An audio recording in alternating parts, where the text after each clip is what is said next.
tanggapin mo ako, Lord. There is this surrender. Uh, it is always my prayer that we all of us will have that enough faith to surrender, that we will not compromise our faith, that we will not compromise our desire to follow Jesus when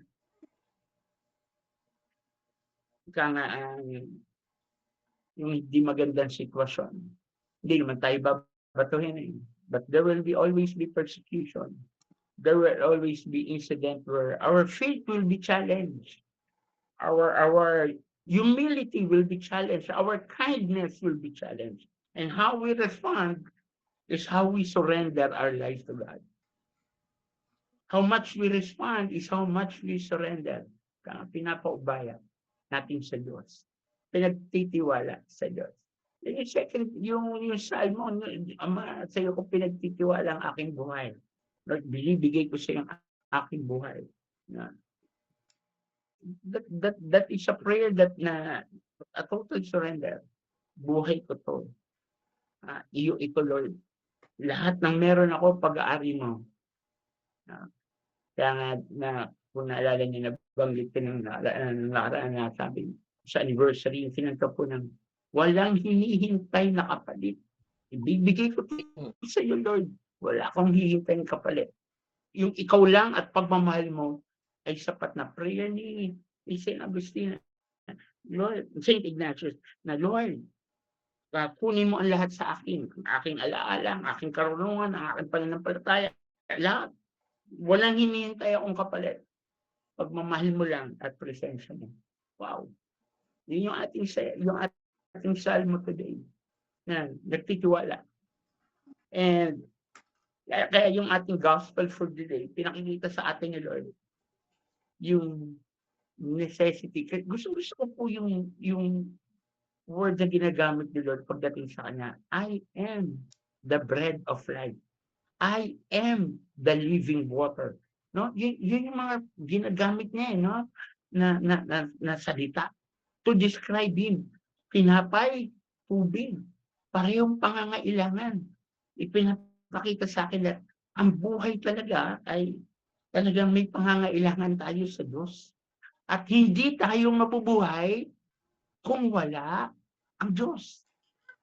No, napakagandang isipin na yung kaisipan na hindi ko kayang mabuhay, wala ang Diyos. Hindi ko kaya ang araw-araw, wala ang Diyos. Hindi ko kayang ma-survive ang araw na ito kung wala ang Diyos. Siya yung aking tinapay na magsusustain ng aking kalakasan. Siya yung aking tubig na magsusustain ng aking kalusugan. Lakas, kalusugan, hindi lang physical, kundi pananampalataya.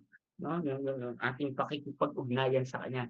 Paganda ng gospel, pinapaliwanag sa atin na yung ating pakikipag-ugnayan sa Diyos ay necessity.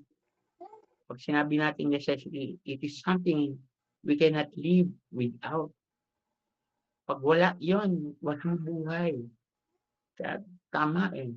I am the way, the truth, and the life. Sinasabi ni Lord, ako ang buhay. Gusto mo magkaroon ng buhay, ng kaganapan ng buhay? Gusto mo ng kapayapaan sa buhay? Ako ang tanggapin mo. Ako ang paghariin mo. Ako ang paunahin mo.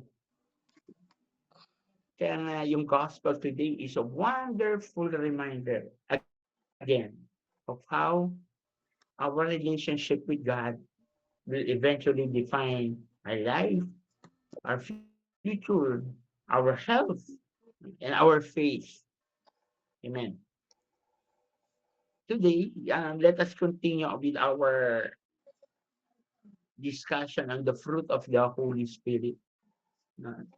Napag-usapan na natin, daan na lang natin, Galatians 5:22-23. But the fruit of the Spirit is love, joy, peace, patience, kindness, goodness, faithfulness, gentleness, and self-control. It is important to remind ourselves the importance of these fruits kung nagmamanifest ito sa ating buhay. Kung ika nga nara-radiate natin ito sa ating buhay. If people see this trait in us, remember this is one character of Jesus.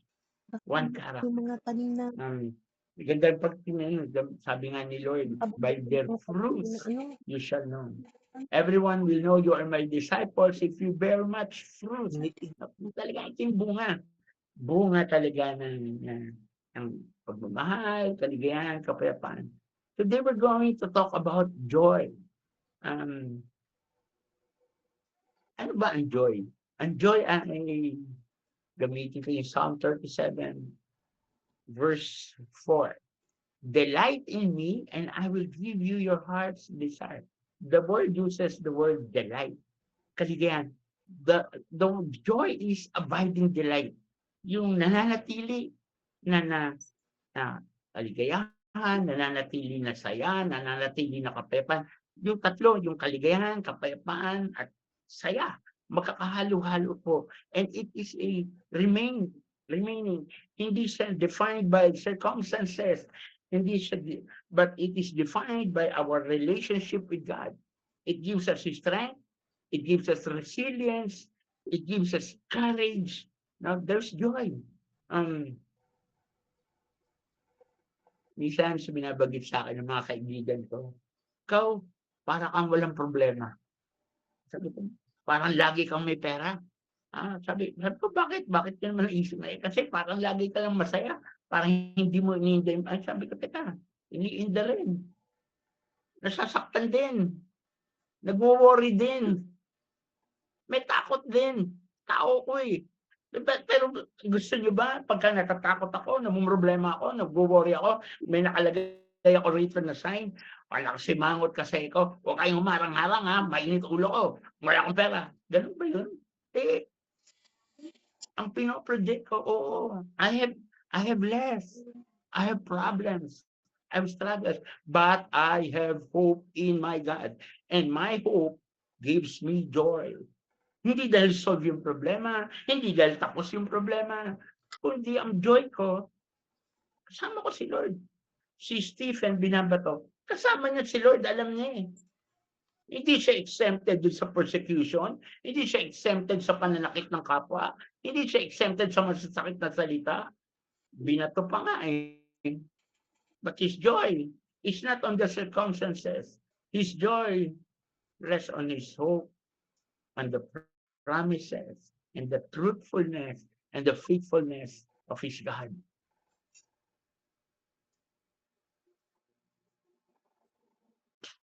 Mga struggle. Walang exempted sa problema. Pero ang sabi ni St. Paul, rejoice in all circumstances. Ang ibig sabihin ba, kapo may sunog dito sa may Valenzuela. Yung mga nasusunog, hindi. That is loko-lokong joy. Hindi nun. Nasasaktan ba sila? Oo. Umiyak ba dahil nasunugan? Siyempre. Pero yung mga taong may relasyon sa Diyos, deep-rooted relasyon sa Diyos, hindi mo kami pababayaan. Lumuluha ako, pero hindi mo ako pababayaan. And that's where they find everlasting joy. Peace that surpasses all circumstances. Hindi rooted dun, hindi defined yung circumstances. Kasi meron kasi minsan nako-confuse natin yung joy sa happiness. Hindi, magkaiba po yung joy sa happiness. Pag sinabi kong happy ako, fleeting sabihin, lumilipas. Halimbawa, ano ba yung mga happiness sa bagong kotse. Siyempre, happy ka. Bagong kotse. O bagong cellphone. Or bagong bahay. Or merong blessing na dumating. Siyempre, happy. Pero pag nawala yung mga naluma yung cellphone, yung happiness medyo nawawala na rin. Yung lumilipas eh. Masaya lang sa umpisa, ika nga. Yung bagong kotse, nagasgasan. Joy is much more than that. Joy is character.